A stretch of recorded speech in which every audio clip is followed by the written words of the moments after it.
So this last video is actually going to be really short. I just have one more example. I have a worksheet that I'm going to scan in and post as well because I think the worksheet will go better if you actually have the graph to draw on. So if I tried to do it in a video, it wouldn't be as good, and then I will just post the key. And if that doesn't work, we can talk about it later. But I just have one more problem, and it's a tangible real-world problem dealing in costs. And basically, we know that the price of a bus pass, so a bus ticket,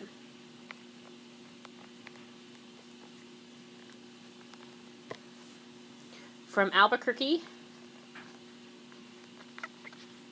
to Los Alamos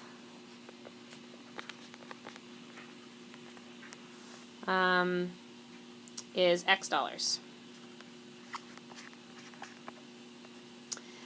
The revenue function for this bus company is 1.5x minus 0.01x to the second. R of x is in thousands.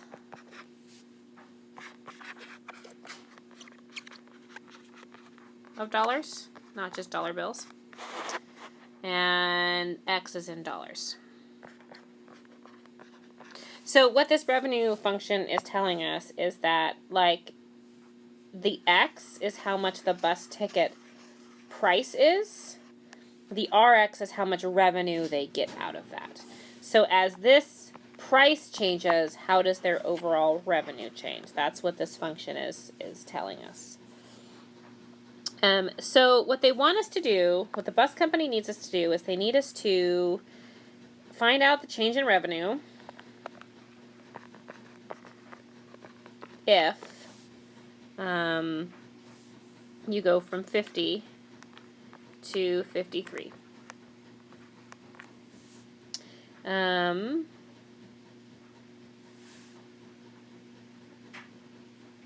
then they want to know, okay, well, I want to know basically, like, let's say our price is $80. Like, at that point, if our price is already $80, how much is our, if we decide to go up or down, how drastically is that gonna change our price, essentially, by small increases? So not necessarily by dollars or whatnot, but let's say we raise it from 80 to 80.10, or potentially 80 to 81. How much would small change affect our overall revenue? So two pieces. One, find our change in revenue if it's 50 to 53. Two, what happens if we make small changes if we're already sitting at $80?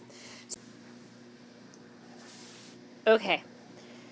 So one thing I want to tell you before we approach this problem is that in business, everybody has their strength. And even if they've gotten to a certain level of proficiency in mathematics in college, it may have been 10, 20, 30, 40 years since they took that class. They may not remember the minutia of mathematics, especially if that's not their role. If their role is to be more of a visionary, if their role is to come up with product and marketing, they might not remember how to do these kinds of things. So that's why in any business they have what we call quantitative analysts. It's a great position, it's great money, it's great security, because you're basically doing things that other people don't have the time for nor the wherewithal to do. This is what I looked at doing if I wouldn't have stayed in teaching, just looking at numbers and coming up with different ways to look at models and forecasting and find better ways to do it. You have to appreciate that business majors do not have to do the same level of math as, say, a mathematician or a scientist does. It's more applied and it's more founded in business practices. And so, one, it's not as deep and as rich as you would get in a true math degree. And two, it may have been a long time ago. So they don't remember how to do this. So part of this is showing you different ways that you will be able to approximate, different formulas that you could give your CFO. And the CFO could use those formulas to approximate value. You may have to give them constraints. Oh, don't use this formula outside of, this range, this domain. You might have to tell him or her that. But it will be something that you could derive, and you know where it's coming from with the constraints that you assign based on error. So The reason I mention that is I know full well that you could put 50 into here and 53 into here and see what the change is. However, if you know that the behavior of this function is fairly linear once we're out here, you could also use linearization to find the change in f and feel confident that we're good there. We're good from this value to this value. We're going to use this really simple formula.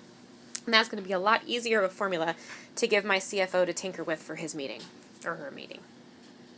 So if x equals 80 small changes, this is a quantifier for saying, okay, let's say we're already sitting at this.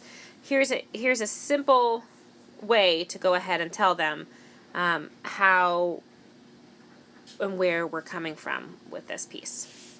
So first part, let's do A first. And let's start with the change in revenue as we go from 50 to 53.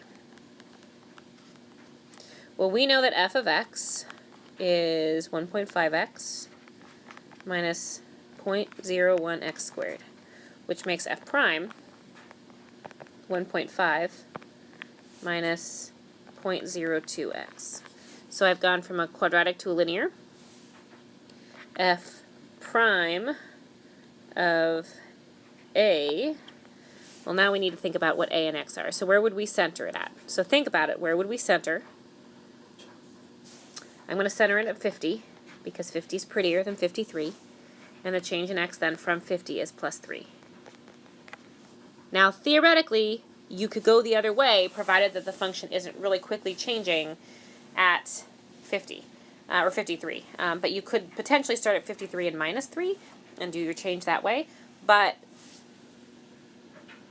we're looking at starting at 50 and going to 53, and 50 is a much easier number to work with. Okay? So, put that in. That's going to be 1.5 minus 0.02 times 50, which I come up with as 0.5 in my notes. So the change in revenue is now going to be 0.5 times my change in x, which is 3, which is 1.5. Now remember, revenue is in thousands, so this is going to be $1,500 change in revenue in the positive. So that means since it's positive, rev will go up by 1,500 if we range it from 50 to 53. Now this is good. The revenue is going up. So as long as our revenue is up, that would mean that we should probably change our prices. This parabola is a negative parabola, which means it's upside down. So if our revenue gets too big, if our price gets too big, then we are going to start dropping, and we're going to see that in the next option. But we want to, it's going to go the wrong direction, basically, if we go from this point. So that means we want to, going up is good. It would mean we probably want to change to 53. We might even want to change to 54, 55. Further analysis should probably be examined. However, we want to be careful since it's an inverted parabola. At some point, we'll make tickets too expensive. People aren't going to travel anymore. All right, so the next slide is going to be B. What about if x equals 80? How quickly are things changing? Well, we should know at this point that R prime is a graph of how R is changing over time. So R prime of x is 1.5 minus 0.02 of x, right? And if I put in 80, I end up with, it looks like I have negative 1/10 or negative 0.1. So what this is the rate of change at x equals 80. So if I put that into change of R, I end up with negative 0.01 change of x. And what does this mean in terms of linearization of the change? This means a small change in x would mean, at this point, a revenue loss. So what we can take from this is that 80 is a volatility point at least, if not already like past volatility. Volatility may have been happening at 70. But we know that we definitely should not go up from 80. we should not go up from 80. And it's quite possible that we should go down from 80. It's quite possible that our tickets have been too expensive and we're losing revenue because we're pricing too many people out of the market and we're not able to offer tickets to enough people. So instead, what we should be looking probably is going down from 80 to find out where our maximization point, which is where we lead to in 4.6, where our maximization point of where we can price our revenue before we start losing tickets and losing people. Where is our top maximum, top revenue headed to, where we can still get the most money for the most people sitting in our buses. Okay?